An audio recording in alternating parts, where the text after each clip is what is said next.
Hello friends, this is mister दबाबिया और अपने देख रहे थे एस्टीमेट, जिसके अंदर अपनों अपना पहला लेक्चर पूरा कर लिया था। इंट्रोडक्शन के अंदर अपने ने देखा था कि एस्टीमेट एंड कोस्टिंग क्या चीज़ है, टाइप्स ऑफ द एस्टीमेट, कौन अप्रूवल करता है, कैसे एस्टीमेट को तैयार किया जाता है, कौन कौन से मेथड है जो डिफरेंट फील्ड्स के अंदर, different type of propose work के अंदर यूज़ होते हैं। तो आज अपने देखते हैं अपनी यूनिट सेकंड,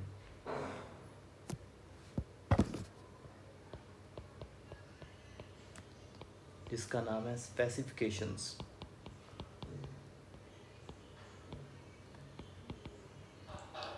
तो देखिए, उस दिन भी मैंने आपको बताया था कि स्पेसिफिकेशन क्या होती है।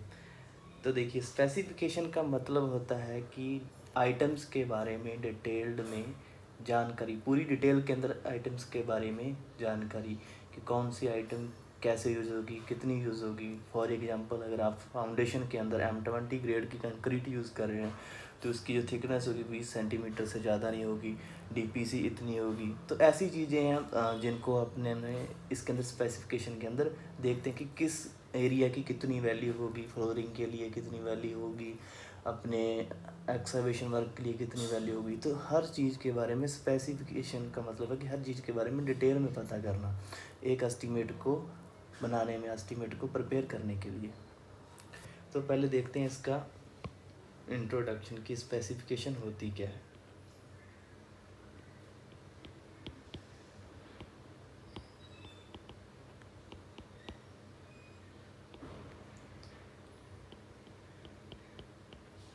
It is used to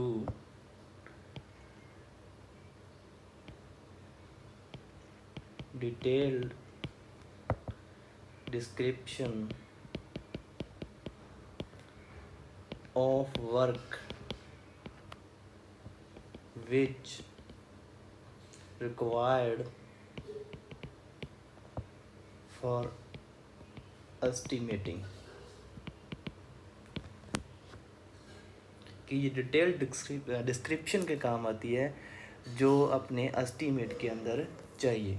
तो जो अपने पास स्पेसिफिकेशन है ये मोस्टली टू टाइप्स की हैं। टाइप्स ऑफ स्पेसिफिकेशन की अगर मैं बात करूं तो ये है अपने पास टू टाइप्स की। नंबर फर्स्ट है जनरल और बेसिक स्पेसिफिकेशन, और नंबर टू है अपने पास डिटेल्ड स्पेसिफिकेशन।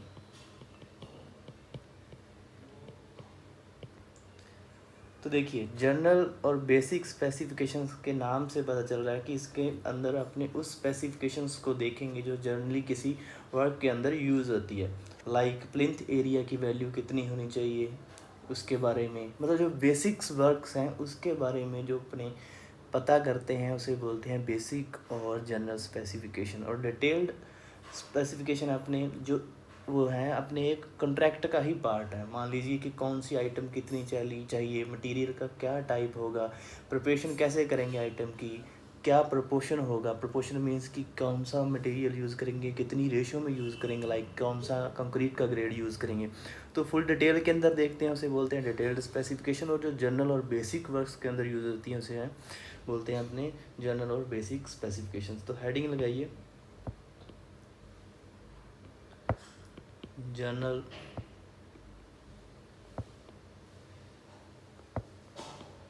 और बेसिक स्पेसिफिकेशन। देखिए, जो मैं लाइनें लिखवा रहा हूँ आपको अपने आप में एक क्वेश्चन है अपने कंपटीशन एग्ज़ाम का, तो हर एक लाइन को प्लीज़ पूरे ध्यान से देखिए।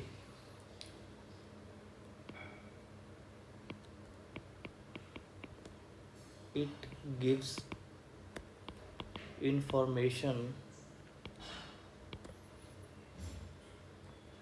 which generally used in work। For example अगर मैं बात करूं,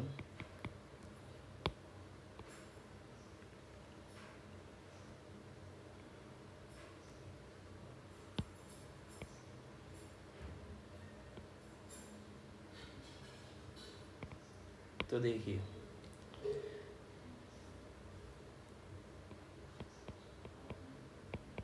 जनरल स्पेसिफिकेशन और वैल्यू।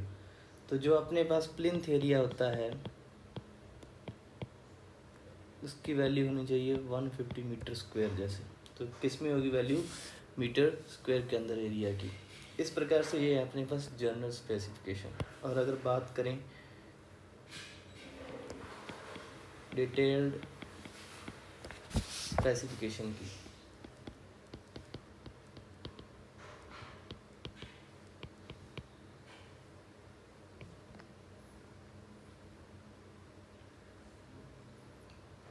तो ये किसी भी कॉन्ट्रैक्ट का एक पार्ट होता है। पार्ट मीन्स कि इसके अंदर ये चीज़ें डिस्क्राइब की होती हैं कि कौन सी आइटम चाहिए, कौन सा मटेरियल चाहिए, कौन सा उसका प्रोपोर्शन यूज़ होगा। तो these kind of things are all in the detailed specifications. तो अपने लिख सकते हैं इसको, it is a part of contract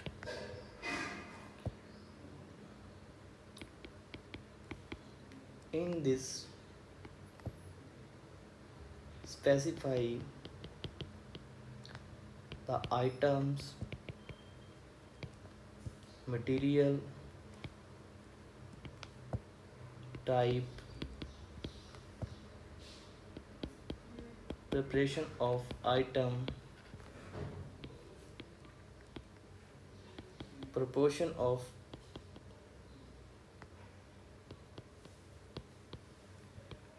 items, etcetera.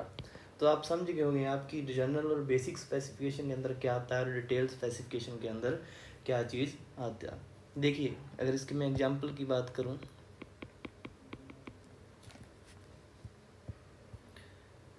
Concrete in foundation of M20 grade should not should be laid of thickness not exceed 20 centimetre. तो ये देखिए अब इसके अंदर क्या हो गया कि ये प्रोपोर्शन बता दिया गया है कि M20 ग्रेड कंक्रीट को 20 सेंटीमीटर थिकनेस से ज़्यादा लेड मतलब कि बिछाना नहीं है अपने किसी भी प्रपोज्ड वर्क के अंदर। तो ये किसके अंदर आएगा? डिटेल्ड स्पेसिफिकेशन के अंदर। अब देखिए आगे का जो अपना हेडिंग है उसका नेम है यूनिट ऑफ मेजरमेंट्स। इससे काफ़ी क्वेश्चन बनते हैं अपने एग्जाम के अंदर, यूनिट्स ऑफ मेजरमेंट। देखिए वैसे तो यूनिट्स को याद रखना मुश्किल है, लेकिन अपने इसको बनाने जा रहे हैं आसान, इनको कैसे याद रखें।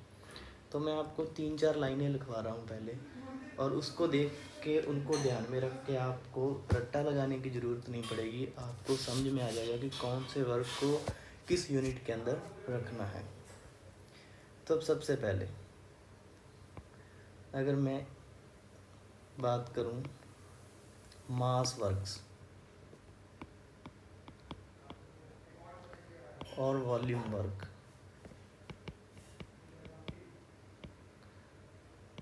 इनको अपने रखेंगे मीटर क्यूब के अंदर। देखिए वॉल्यूम का तो पता चल ही रहा है कि लेंथ विड्थ और हाइट है, तो इसकी यूनिट तो अपने यूज़ करेंगे मीटर क्यूब। और मास वर्क्स जो भी बड़े वर्क होंगे उनको किसके अंदर रखेंगे? मीटर क्यूब के अंदर। सेकंड थिंग, शैलो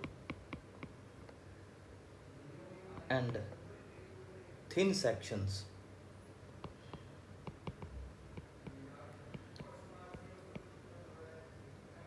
इनको रखेंगे मीटर स्क्वायर के अंदर। देखिए अब शैलो और थिन सेक्शंस कौन से होंगे अपने को ये पता करना मुश्किल होगा, लेकिन मैं एक लाइन लिख रहा हूँ इसी के साथ ही ब्रैकेट के अंदर, जिसकी वन डायमेंशन स्पेसिफाई हो,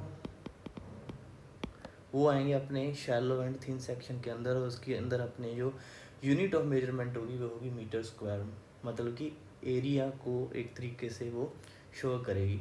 तो देखते हैं इसके बाद अपने नंबर थर्ड, देखिए जिसकी 1 डायमेंशन स्पेसिफाई होगी वो अपने पास होगा मीटर स्क्वायर।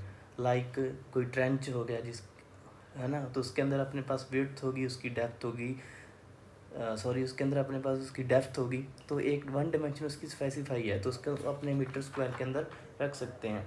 और आपने इसको और भी जैसे बोल सकते हैं कि कोई डोर हो गया, विंडो हो गया, है ना, तो उसके अंदर इसके लिए भी हो सकता है मीटर स्क्वायर। तो ऐसी चीज़ें जिनके अंदर अपने पास 1 डायमेंशन तो होगी ही होगी, तो उसको अपने रखेंगे किसके अंदर, शैलो एंड थिन सेक्शन, और उसको मेजर करेंगे मीटर स्क्वायर के अंदर। आगे आपने देखेंगे और क्लियर होता जाएगा आपका, डोंट वरी। नंबर थर्ड इसी के अंदर ही, अगर कोई लॉन्ग एंड थिन वर्क है, कोई लॉन्ग और थिन वर्क है, मतलब कि जिसके अंदर 2 डायमेंशंस आपकी स्पेसिफाई होंगी, आपको पता चल जाएगा कि इसकी 2 डायमेंशंस अपने पास स्पेसिफाई होंगी, तो उसको रखेंगे अपने किसके अंदर, रनिंग पर मीटर के अंदर, रनिंग पर मीटर। एग्जाम्पल के लिए मैं आपको बोल सकता हूँ फेंसिंग। फेंसिंग मतलब कि आप किसी जगह पे फेंसिंग कर रहे हो, तो अपने को 2 डायमेंशंस तो स्पेसिफाई होंगी ही होंगी उसके अंदर।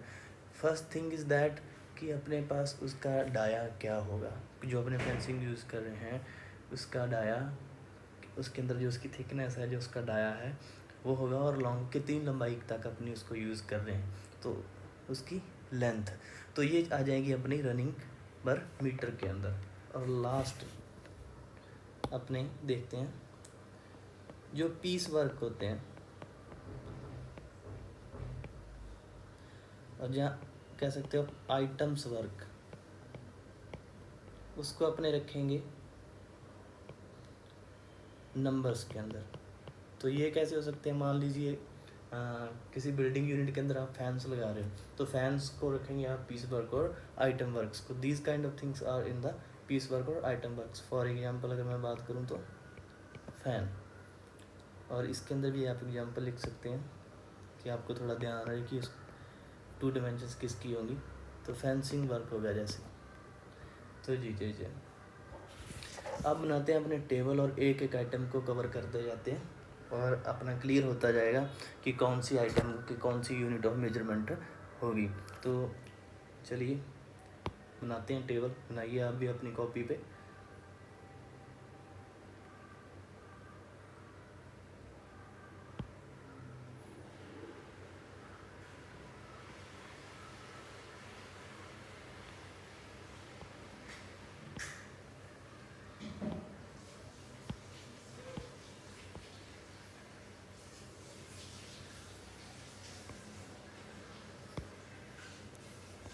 इस साइड लिखेंगे अपने आइटम, और इधर रखेंगे यूनिट ऑफ मेजरमेंट। आप इस सेक्शन को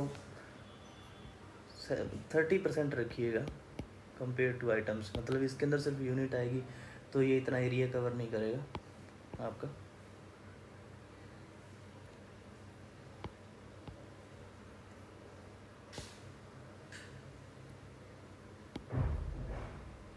तो सबसे पहले देखते हैं अपने फर्स्ट अर्थ वर्क को, कि अर्थ वर्क को कैसे मेजर करेंगे। अर्थ वर्क का मतलब होता है आपके पास एक्सकवेशन,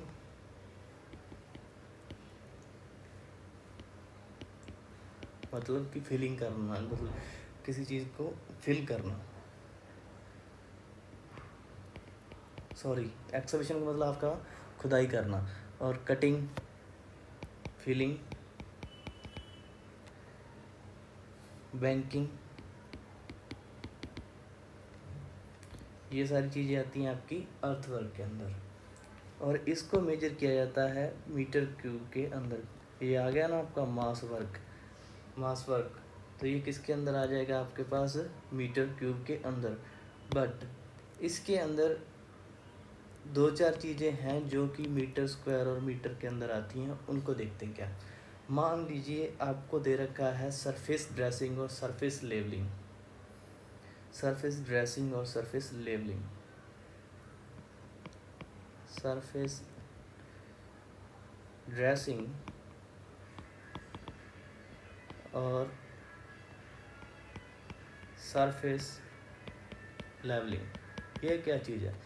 सरफेस ड्रेसिंग और सरफेस लेवलिंग का मतलब होता है कि डेप्थ ऑफ एक्सकवेशन, जो आप खुदाई कर रहे हैं,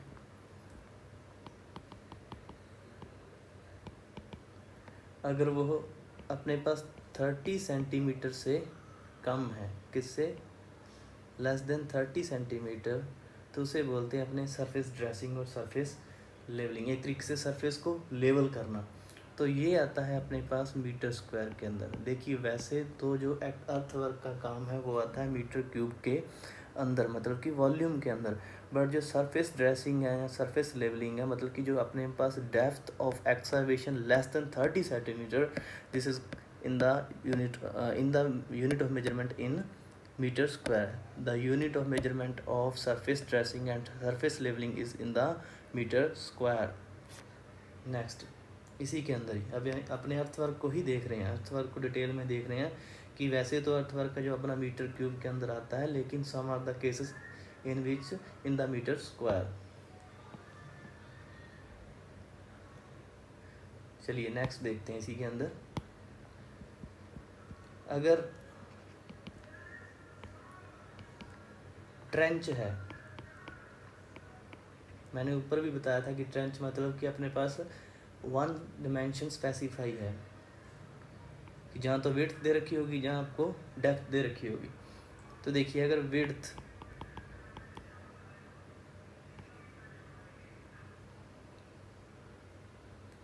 विड्थ ग्रेटर देन है 1.5 मीटर, और जहाँ सेकंड केस इसके अंदर आपके पास डेप्थ है लेस देन 30 सेंटीमीटर, तो this is in the metre square. Trench मतलब देखिए अब 30 सेंटीमीटर कितना छोटा होगा, तो ये मास वर्क में नहीं आएगा, तो इसकी यूनिट क्या हो जाएगी? Unit of measurement metre square. Next इसी के अंदर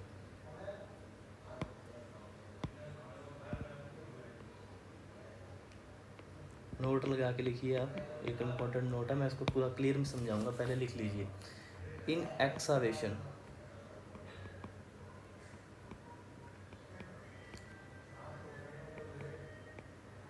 इन जनरल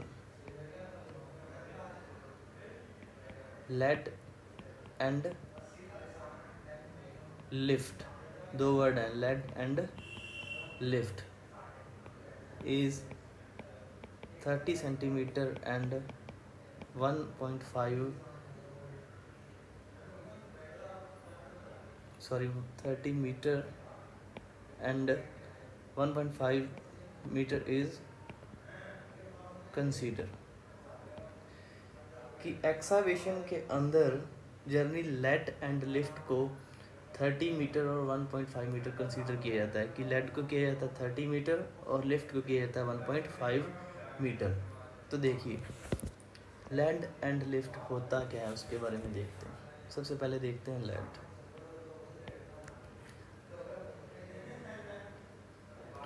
मान लीजिए आपके पास ये कोई सरफेस है और यहाँ से आप एक्सकवेशन कर रहे हो इसका, और यहाँ से करके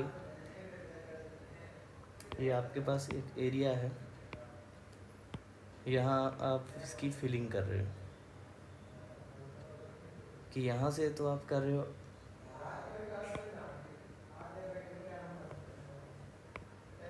इसकी खुदाई,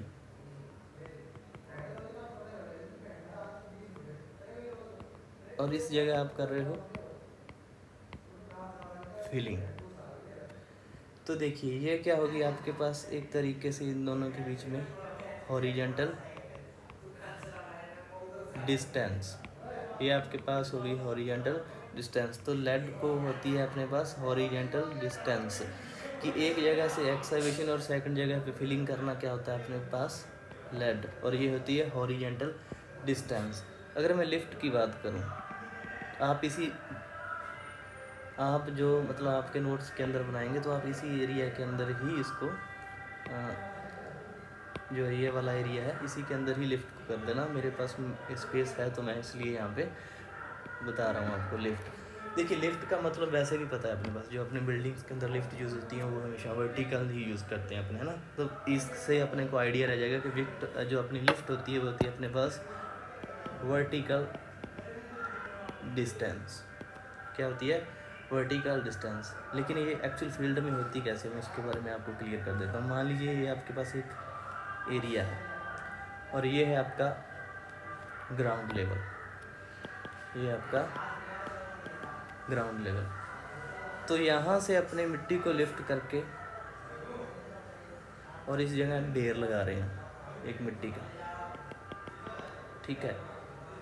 यहाँ से क्या कर रहे हैं, इसकी खुदाई, और यहाँ पे क्या कर रहे हैं, इसकी फिलिंग, मतलब मिट्टी का ढेर लगा रहे हैं। तो ये क्या होगी इन दोनों के बीच, मान लीजिए ये आपके पास होगी इन दोनों के बीच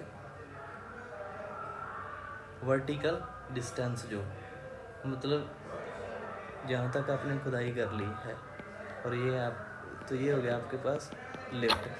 तो लेड होती है अपने पास हॉरिजेंटल डिस्टेंस, कि एक जगह से खुदाई की और दूसरी जगह पे फिल किया, तो वो होती है अपने पास लेड हॉरिजेंटल डिस्टेंस, और जिसकी वैल्यू होती है 30 मीटर तक हो सकती है ये। और जो अपनी लिफ्ट होती है वो क्या, मतलब ग्राउंड लेवल पे किसी जगह ढेर लगाना मिट्टी को एक्सकावेट करके, तो उनकी जो वर्टिकल डिस्टेंस होगी वो हो सकती है अपने पॉइंट पास 1.5 मीटर। आई होप आपको क्लियर हो गया होगा। अब तक आपने क्या देखा अपने अर्थवर्क के अंदर, कि अर्थवर्क है एक मास वर्क है जिसे मोस्टली अपनी मेज़र करते हैं मीटर क्यूब के अंदर, लेकिन 2 से 3 वर्क ऐसे हैं जिनको अपने को मीटर स्क्वायर के अंदर यूज़ करना होता है। तो पहले देखते हैं सरफेस ड्रेसिंग और सरफेस लेवलिंग, कि सरफेस को एक तरीके से सिर्फ लेवल करना है आपको, कुछ और ज़्यादा उसके अंदर खुदाई नहीं करनी, कोई ज़्यादा फिलिंग नहीं करनी। मतलब 30 सेंटीमीटर से कम डेप्थ अगर आप काम कर रहे हैं तो उसे बोलते हैं हम सरफेस ड्रेसिंग, सरफेस लेवलिंग, जिसकी वैल्यू होती है मीटर स्क्वायर। और ट्रेंच के अंदर आपके पास होती है मीटर स्क्वायर। फिर अपने देखा लेड एंड लिफ्ट। लेड होती है अपने पास हॉरिजेंटल डिस्टेंस, और अपने पास जो लिफ्ट होती है वो होती है वर्टिकल डिस्टेंस। तो ये था अपना अर्थवर्क। ऐसे ही आगे अपने एक आइटम को एक एक पर को देखते जाते हैं। तो नेक्स्ट है अपने पास, नेक्स्ट ले लेते हैं अपने स्टील वर्क ले लेते हैं, चलो। तो देखिए सेकंड है अपने पास स्टील वर्क।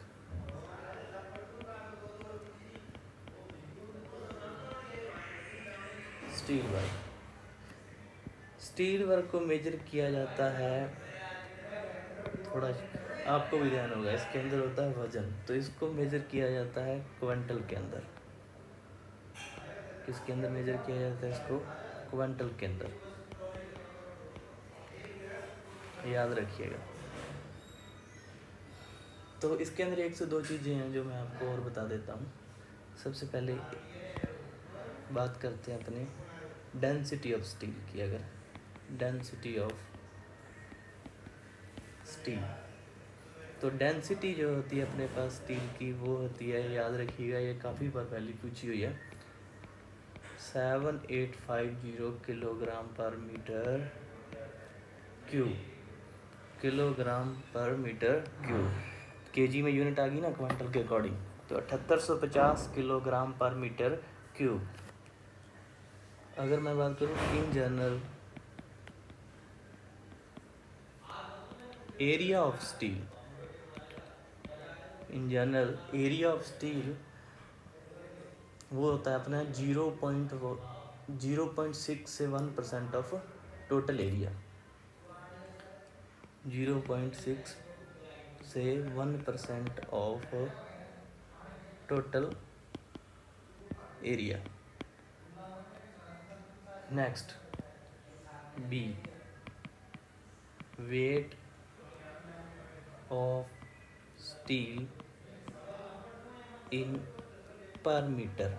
अगर पर मीटर के अंदर वेट की बात करें स्टील की, तो अपने पास इसका एक फॉर्मूला होता है जो आपने पढ़ा भी होगा आपके डिप्लोमा बीटेक के अंदर। ये होता है अपने पास डाया स्क्वायर अपॉन में 162 किलोग्राम पर मीटर। अपने ये देखिए पर मीटर के अंदर देख रहे हैं तो किलोग्राम पर मीटर। और इसको एक तरीके से और लिख सकता हूँ मैं, इसी को ही सॉल्व करके लिखा है कि 0.00617 डाया स्क्वायर। यहाँ पे अपने पास जो डी है वो है डाया ऑफ बार, और जिसे लेंगे अपने के अंदर। ये अपने पढ़ते हैं ना dia of bar, 16 bar, 20 bar use in the RCC work. So ये देखते हैं अपने, तो ये है अपने पास दो फॉर्मूले वेट निकालने के स्टील के इन पर मीटर के अंदर। अब देखते हैं स्टील के ही और सेक्शंस के बारे में। अगर अपने पास दे रखा हो रोल्ड स्टील सेक्शन,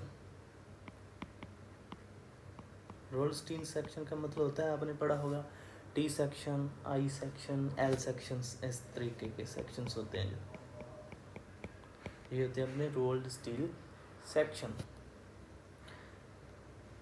इनको मेजर किया जाता है क्विंटल के अंदर ही, इनको भी मेजर किया जाता है क्विंटल के अंदर ही। इन्हीं के साथ ही कुछ और मटेरियल्स हैं जिनको अपने लिख सकते हैं, जैसे कि बाइंडिंग बार्स होगी, अपनी बाइंडिंग वायर होगी, सॉरी, फैब्रिकेशन हो गया, वो भी इसी के अंदर आ जाएगा, फैब्रिकेशन। फास्टनर्स, ये में बहुत इम्पोर्टेंट है क्योंकि ये अपने को बहुत कंफ्यूज करता है फास्टनर वर्ड। इनको मैं और कलर से लिखता हूँ, फास्टनर्स।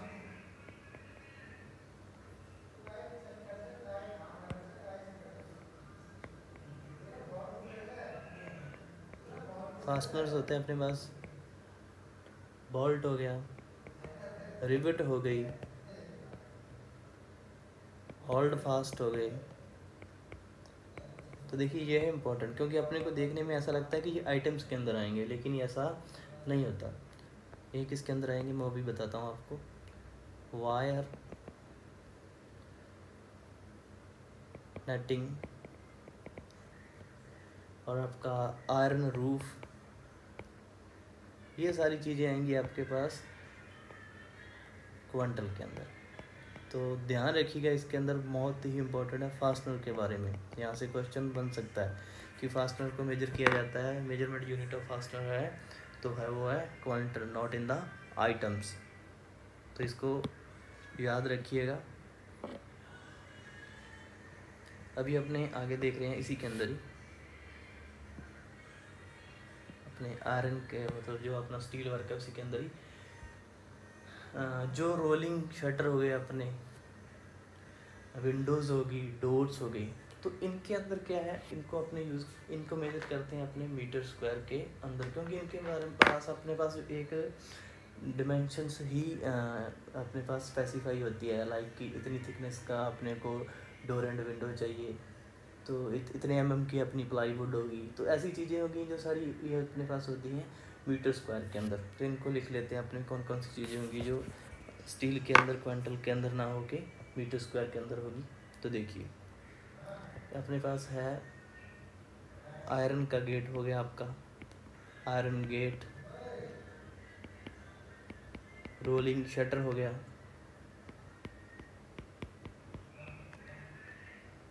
स्टील के आपके डोर एंड विंडो हो गए,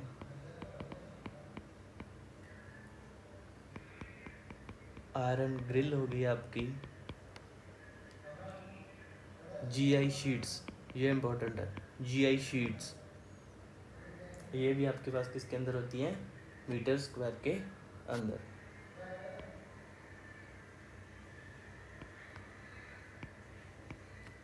GI शीट्स भी आपकी किसके अंदर होती हैं, मीटर स्क्वायर के अंदर। तो अपनों ने अभी देखा स्टील वर्क के बारे में कि मोस्टली इसको क्विंटल के अंदर यूज़ करते हैं। उसके बाद डेंसिटी देखी, वेट देखा, ये तो फॉर्मूले हैं निकालने के, आपको याद रखने पड़ेंगे। उसके बाद rolled steel sections, rolled steel section होते हैं आपके पास, मान लीजिए T section, I section, L section, C section, तो ये अपने मेज़र करते हैं क्विंटल के अंदर। बाइंडिंग बार, फैब्रिकेशन, फास्टनर्स जैसे कि बोल्ट, रिवेट, होल्ड फास्ट, ये अपने आयरन के हैं। ये सब यूज़ अपने मेज़र करते हैं क्वांटल के अंदर। और उसके बगैर कुछ चीज़ें हैं जिनके अंदर वन डिमेंशन स्पेसिफाई होती है, उनको अपने मेज़र करते हैं मीटर स्क्वायर के अंदर। वो कौन कौन से हैं? आयरन गेट, आपका रोलिंग शटर हो गया, आयरन ग्रिल होगी, जीआई शीट्स होगी, डोर एंड विंडोज़ होगी स्टील के। तो इस तरीके से अभी और देखते हैं अपने इसके अंदर।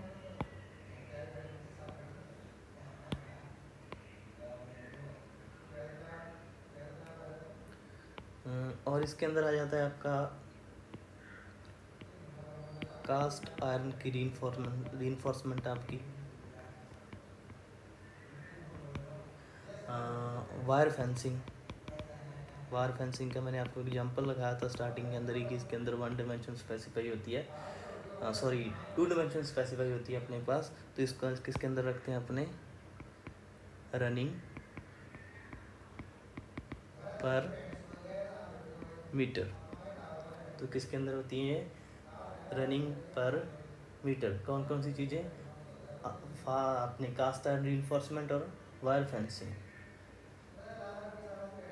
और इसके अलावा आप लिख सकते हो इसके अंदर, हाँ, थ्रेडिंग। जो आपकी थ्रेडिंग की होती है ना, जैसे नट एंड बोल्ट्स के ऊपर जो थ्रेडिंग होगी, तो ये भी किसके अंदर होती है? रनिंग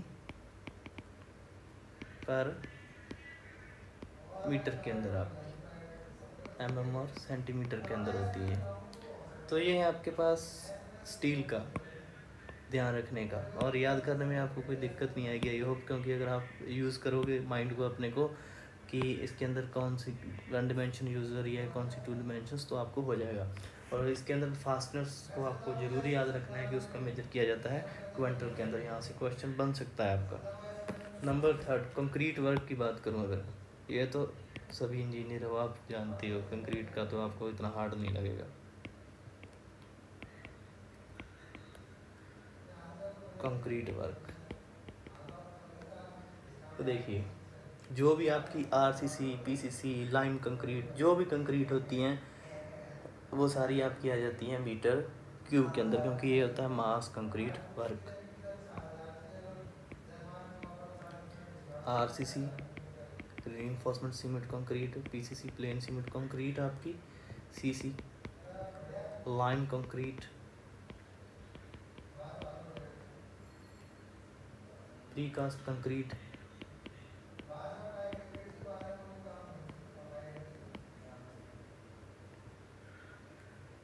इसी के अंदर छज्जा भी लिख लीजिए एक आपका।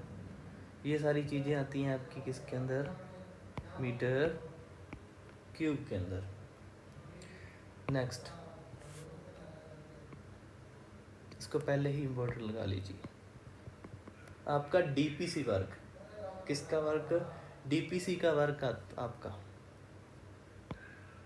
DPC work. DPC dam proof course use करते हैं ना अपने, इसकी थिकनेस होती है 25 सेंटीमीटर। आपका जो डीपीसी वर्क है वो हमेशा होता है आपका मीटर स्क्वायर के अंदर, मीन्स मीटर स्क्वायर। क्यों? क्योंकि इसके अंदर आपने को सिर्फ थिकनेस के बारे में बताया कि इसकी थिकनेस होती है 25 सेंटीमीटर। तो इसके अंदर अपने पास कितनी डिमेंशन पता है? एक। और जिसकी अपने को इस एक डिमेंशन स्पेसिफाई होती है उसको अपने मेजर करते हैं मीटर स्क्वायर के अंदर। तो याद रखिएगा कि डीपीसी वर्क को मेजर किया जाता है मीटर स्क्वायर के अंदर। नेक्स्ट, कंक्रीट के अंदर अपने लास्ट देखें अगर एक और चीज़, तो आप देख सकते हो कंक्रीट जाली and Jafri work.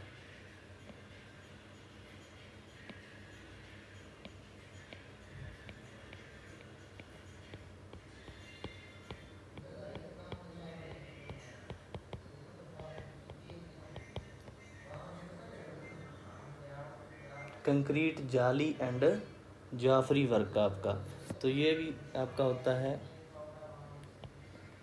Metre square के अंदर।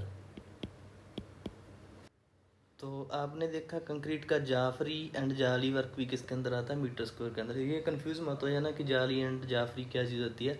तो आपने देखा होगा कि कई जगह विंडोज़ ऐसे लगी होती हैं और उसके अंदर ऐसे डिजाइन से आपके ऐसे जाली बनी होती है ना, सीमेंट कंक्रीट की विंडोज़ बनाई हुई होती हैं इस तरीके से, देखा होगा आपने।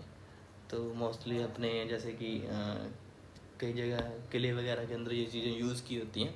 तो ये जाफरी एंड जाली वर्क को भी किसके अंदर यूज़ किया जाता है, मीटर स्क्वायर के अंदर। और कंक्रीट का फ्लोर आपका, अगर आप कंक्रीट का फ्लोर बना रहे हो तो वो भी आपके पास होगा मीटर स्क्वायर के अंदर। तो देखिए आपके पास आरसीसी पीसीसी का जो कंक्रीटिंग वर्क है उसको अपने मेज़र करते हैं वॉल्यूम के अंदर, मीटर क्यूब के अंदर।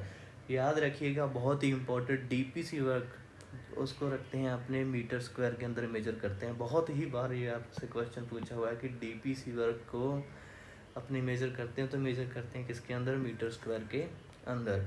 कंक्रीट जाफरी एंड जाली वर्क इसको किया जाता है मीटर स्क्वायर के अंदर, और कंक्रीट फ्लोर को भी मेज़र किया जाता है मीटर स्क्वायर के अंदर आपका।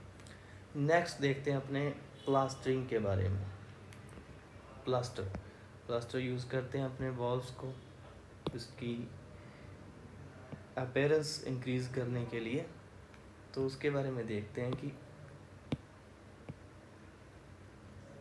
उस वर्क को कैसे मेजर किया जाता है। तो नंबर अपने पास आ गया मे बी 4th।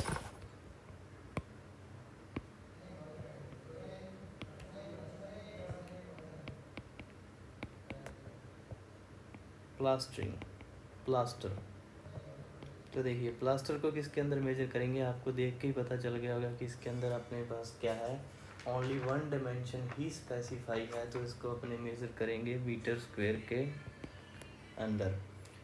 तो देखिए इसके अंदर कुछ वैल्यू होती है अपने पास कि जो अपना इनसाइड प्लास्टर है उसको कितने करना है और आउटसाइड को कितने करना है। तो देखिए जो वॉल अपनी आउटसाइड है वो किसके वो डायरेक्ट जो अपनी नेचुरल एजेंसीज़ हैं उनके कॉन्टैक्ट के अंदर रहेगी। जैसे कि उसके ऊपर धूप भी पड़ेगी, बारिश भी होगी, वेट एंड ड्राई होती रहेगी, तो उसकी ऑब्वियस ही अपने को थिकनेस क्या है, ज़्यादा रखनी पड़ेगी।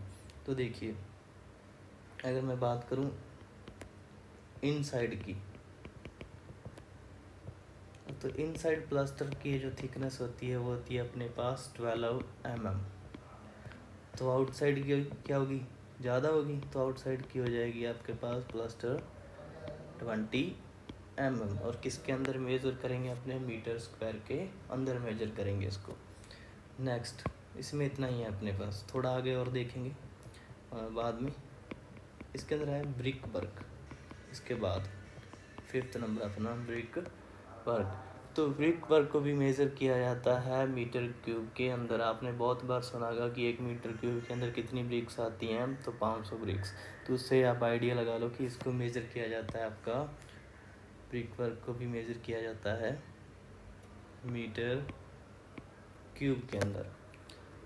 तो देखिए इसके अंदर एक छोटी सी कंडीशन है, आपने देखा होगा कि हाफ ब्रिक, हनी कम स्ट्रक्चर, ब्रिक सेलिंग, ऐसे चीज़ें आ जाती हैं, है ना। तो हनी कम और ये सारी चीज़ें, तो इनको थोड़ा क्या है मीटर स्क्वायर के अंदर अपने को मेजर करना पड़ता है। पहले मैं एक कंडीशन लिखता हूँ आपको, उससे आपको समझ आ जाएगा। देखिए अगर तो थिकनेस है ग्रेटर देन 10 सेंटीमीटर तो अपने मेज़र करते हैं इसको मीटर क्यूब के अंदर। बट अगर थिकनेस आपकी लेस देन 10 सेंटीमीटर हो गई तो इसको यूज़ करते हैं, अपने मेज़र करते हैं मीटर स्क्वायर के अंदर। तो देखिए ये थिकनेस 10 सेंटीमीटर से कम होगी किन केसेस के अंदर। अगर मैं इस थिकनेस की बात करूं तो ये 10 सेंटीमीटर से कम अपने किस कंडीशंस के अंदर होगी उनको देखते हैं। तो ये देखिए आपके पास हाफ ब्रिक होगी,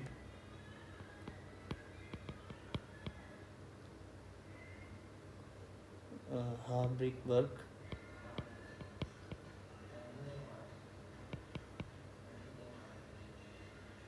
पार्टीशन वर्क होगा आपका।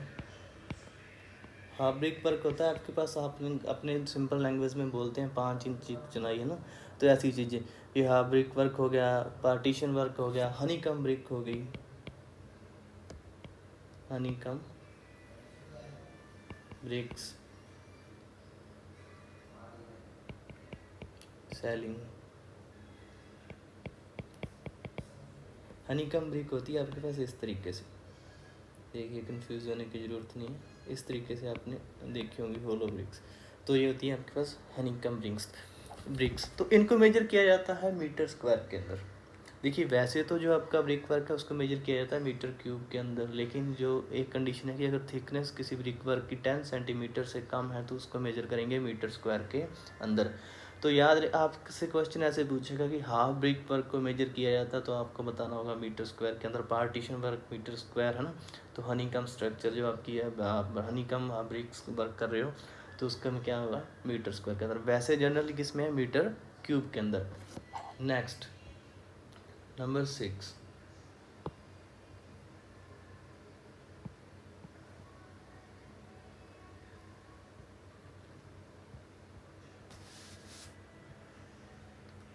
नंबर 6 आगे देखते हैं वुड वर्क कि इसको अपने वुड वर्क को कैसे और किस यूनिट के अंदर मेजर करेंगे।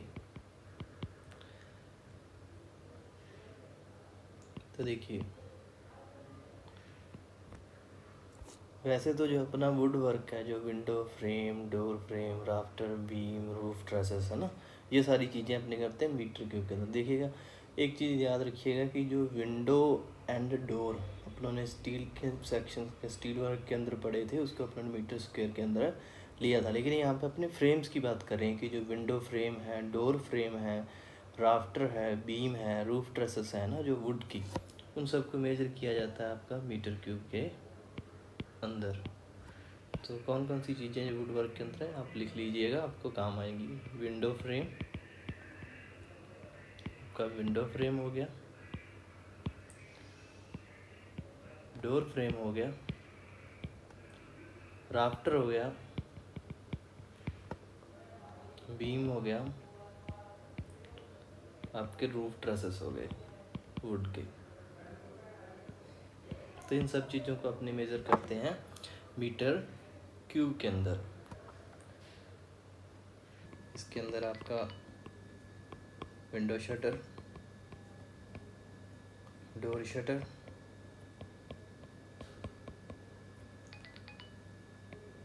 साइंग ऑफ टिम्बर, चीरना टिम्बर को है ना, उससे ऊपर से उसको क्लीन करना, ड्रेसिंग करनी उसकी, टिम्बर बोर्ड। तो देखिए ये सारी चीज़ें आएंगी आपका मीटर स्क्वायर के अंदर। और रीज़न क्या है, क्योंकि इसके अंदर अपने को क्या है, ओनली जो वन डिमेंशन है वो है अपने को स्पेसिफाई की गई इसका। ये था वुड वर्क के बारे में। आगे देखते हैं अब स्टोन वर्क के बारे में। तो स्टोन वर्क के बारे में एक बात ध्यान रखिए, कोई भी स्टोन मैसनरी हो वो अपने किसके अंदर आएगी, मीटर क्यूब के अंदर, कोई भी स्टोन मैसनरी हो।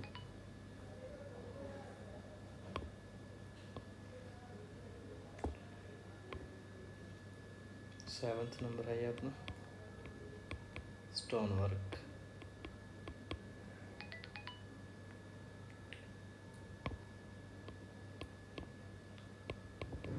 एनी स्टोन वर्क और मैसनरी स्टोन की वो आपके पास होगी मीटर क्यूब के अंदर। मेनली दो तरीके की अपने पास मैसनरी होती है स्टोन की, एक रबल मैसनरी जो रफ स्टोन यूज़ किया जाता है इसके अंदर, और दूसरी होती है अपने पास एशलर, जिसके अंदर अपने ड्रेसिंग करके पूरा एक्यूरेट स्टोन मैसनरी करते हैं। और बट कुछ चीज़ें हैं स्टोन मैसनरी के अंदर, जैसे कि stone wall work, stone dressing,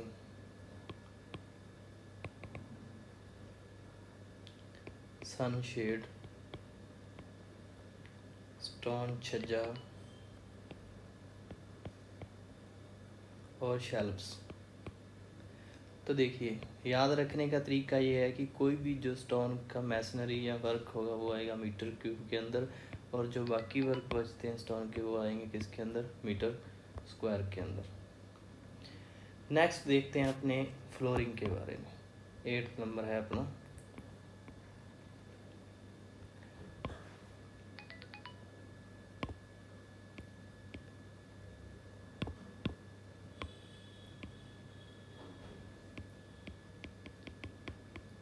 flooring. वैसे तो फ्लोरिंग, कंक्रीट फ्लोरिंग में अपने देखा तो उसको मेजर किया था मीटर स्क्वायर के अंदर। तो ऑब्वियस ही बात है अपने पास कि कोई भी स्टोन में flooring, any type flooring will be measure in metre square. कोई भी मैसनरी आपके पास फ्लोरिंग हो उसको किस में मेजर करेंगे, अपने मीटर स्क्वायर के अंदर। फॉर एग्जांपल अगर बात करो तो जैसे कंक्रीट फ्लोरिंग थी आपके पास, वो एक और चीज़ देख और नोट में लिख लीजिएगा कि जनरली जो अपनी थिकनेस होती है फ्लोर की,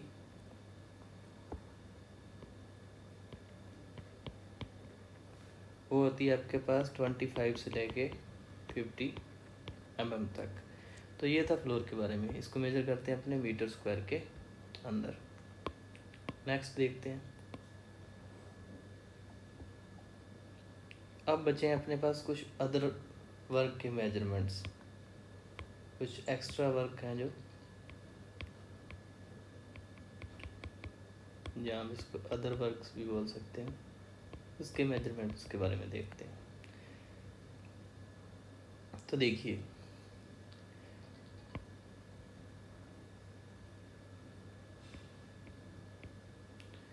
AC sheet, framework, pointing, shuttering,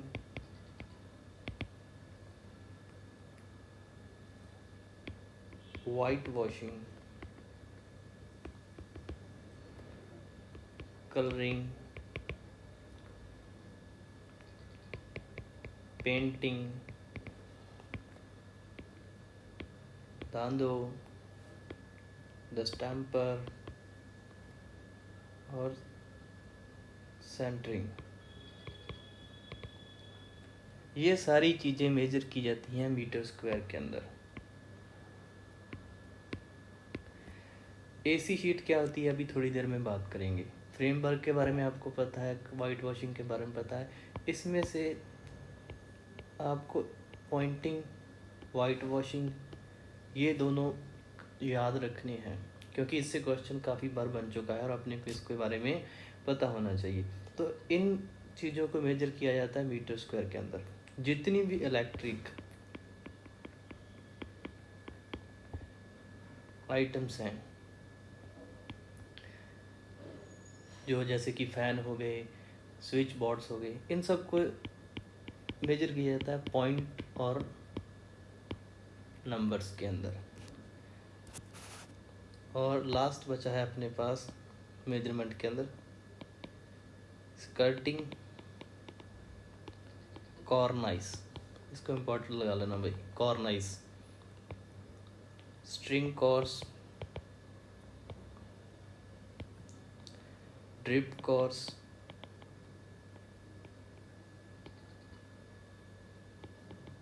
ageing और बॉन्ड। इन सब को मेजर किया जाता है रनिंग मीटर के अंदर, रनिंग मीटर के अंदर। और इसके अंदर क्या होता है, 2 डायमेंशंस डिफाइन होती है, इसलिए अपने को क्या करना होता है, इसको रनिंग मीटर के अंदर इसको मेजर करना होता है। अब देखिए कुछ हैं इसके अंदर स्पेसिफिकेशन के अंदर डिडक्शन के बारे में। तो देखते हैं डिडक्शन के बारे में। तो ये है क्या है कि रिड्यूसेस फॉर डिडक्शन। सबसे पहले देखते हैं प्लास्टर वर्क के बारे में। किसके बारे में, प्लास्टर वर्क के बारे में। तो देखिए आपको पता है ओपनिंग होती है अपने वॉल्स के अंदर, तो उनको डिडक्ट किया जाता है। मतलब डिडक्ट का मतलब होता है उनको माइनस किया जाता है एरिया के अंदर से, उस लेंथ विड्थ के अंदर से। तो देखिए अगर एरिया ऑफ ओपनिंग आपके पास area of opening less than है 0.5 मीटर स्क्वायर से, तो कोई भी डिडक्शन नहीं की जाती, ना ही कोई चीज़ ऐड की जाती है जब एरिया होगा 0.5 मीटर स्क्वायर से कम। अगर एरिया ऑफ ओपनिंग 0.5 से 3 मीटर स्क्वायर के अंदर होगा तो वन साइड की डिडक्शन की जाएगी, ओनली एक साइड में ही डिडक्शन को काउंट किया जाएगा। और अगर एरिया 3 मीटर स्क्वायर से अधिक है तो डिडक्शन की जाएगी बोथ साइड से, दोनों साइड से डिडक्शन को कंसीडर किया जाएगा। इसी प्रकार देखते हैं मैसनरी वर्क के अंदर। मैसनरी वर्क के अंदर कोई भी डिडक्शन नहीं होगी अगर ये चारों केसेस होंगे। तो कौन कौन से? अगर ओपनिंग 0.5 मीटर स्क्वायर तक है, लिंटर, छज्जा और ऑफसेट के लिए कोई डिडक्शन नहीं होती। For end of beam, soffit, rafter, purlins अगर 0.5 मीटर स्क्वायर तक है तो कोई डिडक्शन नहीं की जाती। Bed plates, wall plates, bearing of छज्जा up to 10 centimetre, up to 10 centimetre होता तो क्या होता है? कोई भी डिडक्शन नहीं की जाती। अब देखिए आगे, अब अपने देखते हैं वाइट वॉशिंग, कलरिंग और डिस्टेम्पर के बारे में। वाइट वॉशिंग,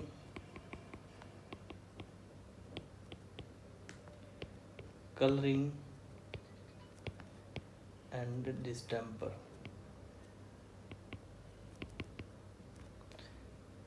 इन सब को मेजर किया जाता है, आपको पता ही है, मीटर स्क्वायर के अंदर। अभी अपने देखा था इसके बारे में। तो देखिए इसके अंदर क्या है कि जब अपने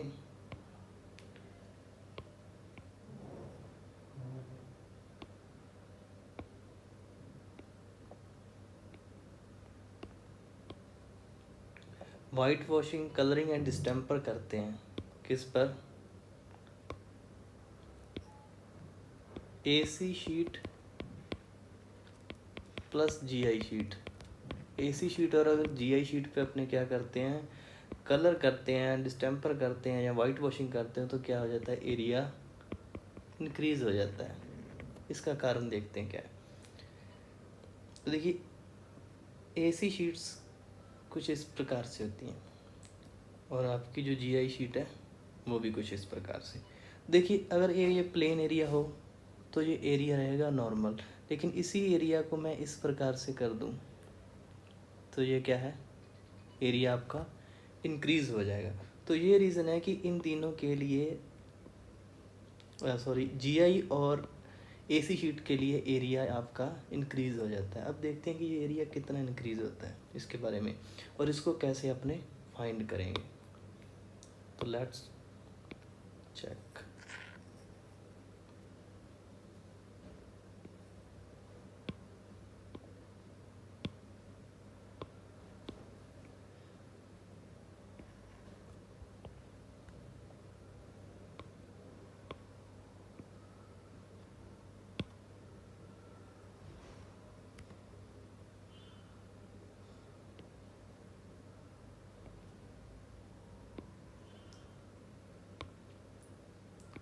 शीट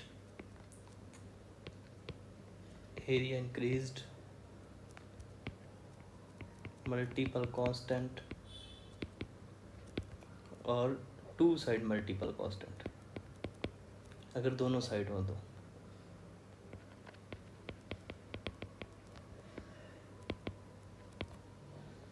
तो देखिए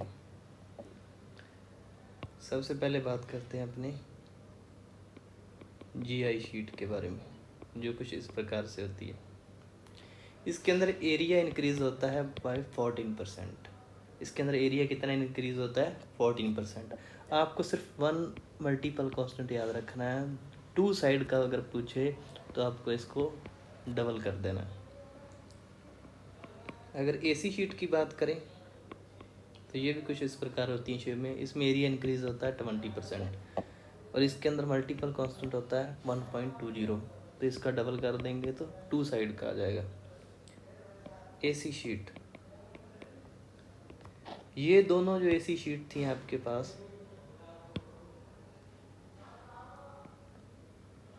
ये दोनों एसी शीट, ये थी कोगुलेट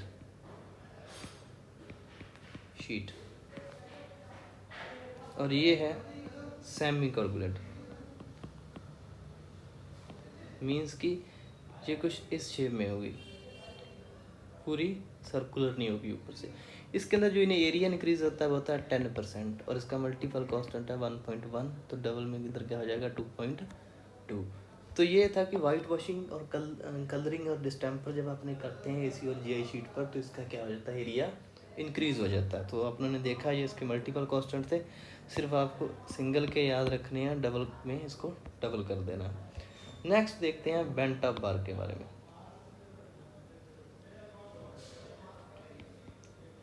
बेंट अप बार, ये आपने आरसीसी के अंदर देखा होगा कि कुछ इस प्रकार से अपने पास एक बार होता है अपना, उसको बेंट कर दिया जाता है फॉर शेयर पर्पजेस, शेयरिंग के लिए।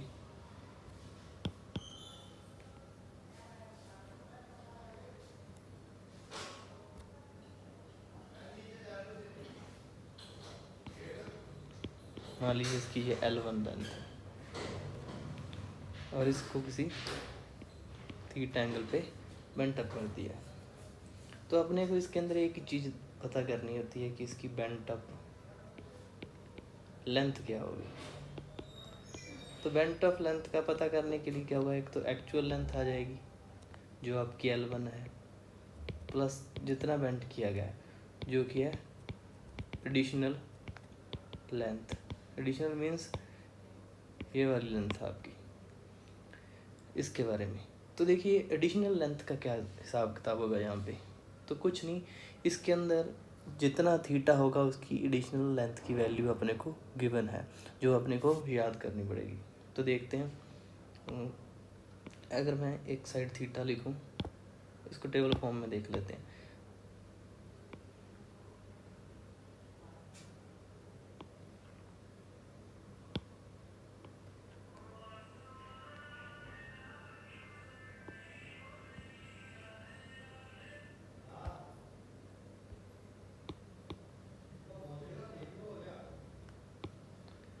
तो देखिए एक साइड थीटा और एडिशनल लेंथ, अगर थीटा 30 डिग्री है तो एडिशनल लेंथ की वैल्यू होगी 0.27 डी। अगर 45 डिग्री है तो 0.42 डी। 60 डिग्री के लिए हो जाएगी 0.57 डी। 75 के लिए हो जाएगी आपके पास 0.72 डी डाया ऑफ बार, और 90 डिग्री के लिए हो जाएगी ये 0.89 डी। अब ये दिक्कत ये है कि इसको याद कैसे रखें, अगर इसमें न्यूमेरिकल आता है तो इसको याद कैसे रखें। तो आप एक चीज़ नोट कीजिए, इसके अंदर डिफरेंस आ रहा है आपके पास 0.15, तो सिर्फ आपको ज़रूरत है 30 डिग्री या 90 डिग्री एक को याद करने की, बाकी सब अपने आप हो जाएगी, क्योंकि इसके अंदर डिफरेंस कितना है 0.15 का, आप चेक कर लेना इसको। अब देखते हैं आगे अपने,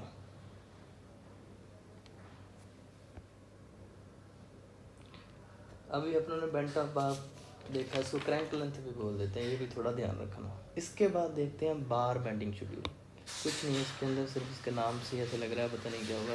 इसके अंदर हुक लेंथ होती है कि अगर आप किसी बार को किसी 90 डिग्री या 180 डिग्री एंगल पे मोड़ रहे हैं तो उसको कितनी, उसकी हुक लेंथ तो कितनी होगी। तो ये आपके पास बार बेंडिंग शेड्यूल, इसको शॉर्ट फॉर्म में BBS भी बोला जाता है। तो देखिए इसमें सिर्फ अपने को 3 वैल्यूज़ याद रखनी है और कुछ नहीं, इससे ज़्यादा अपने को पूछता है।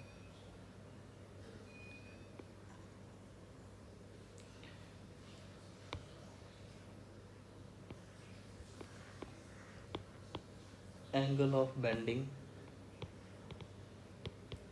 थीटा और हुक लेंथ। अगर आप किसी बार को 90 डिग्री पे बेंड कर रहे हो, अगर किसी बार को अपने 90 डिग्री पे अपने बेंड कर रहे हैं तो इसके लिए वैल्यू होती है हुक लेंथ की 6, 5 और 8, 5। अगर 180 डिग्री पे कर रहे हो, अगर क्या है अपने कर रहे हैं 180 डिग्री पे।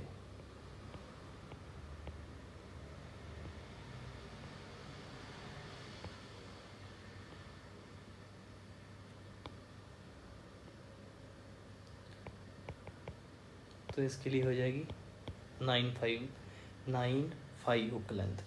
और अगर कर रहे हैं थीटा इक्वल टू 45, जो आप कह सकते हो 135 डिग्री, तो इसके लिए हो जाएगी 12.5। तो ये है आपके पास BBS कि आपने किसी बार को बेंड करना है डिफरेंट एंगल्स पे, तो इसकी हुक लेंथ की वैल्यू क्या होगी। अब देखते हैं अपना स्पेसिफिकेशन का लास्ट टॉपिक, ब्रिक सोलिंग। ये क्या होता है कि ड्राई ब्रिक्स को सुखाने का एक प्रोसेस है, जिसे बोलते हैं ब्रिक सोलिंग। तो इसके बारे में क्या लिखेंगे अपने, this is a process in which prepared the base of dry bricks is known as brick soiling। इसके अंदर आपको दो चीज़ें याद रखनी है। अगर तो number of bricks in edge soiling, अगर एज सोइलिंग कर रहे हो कि आप एज टू एज क्या है ब्रिक्स को ड्राई सुखा रहे हो, तो इसमें होगी 54 नंबर ऑफ ब्रिक्स। और अगर आप कर रहे हो फ्लैट सोलिंग, सिंपल फ्लैट कर रहे हो, तो उसके अंदर होगी 34। तो ये था अपना स्पेसिफिकेशन। इसके अंदर अपन ने टोटली स्पेसिफिकेशन देखा। ये एग्जाम पॉइंट ऑफ व्यू से ये अपने आप में सारे ही क्वेश्चन हैं। तो आप एक बार इसको रीड करोगे अच्छे से, तो ये आपका प्रिपेयर हो जाएगा। तो थैंक यू, बने रहिए, पढ़ते रहिए, आगे बढ़ते रहिए। Thank you so much.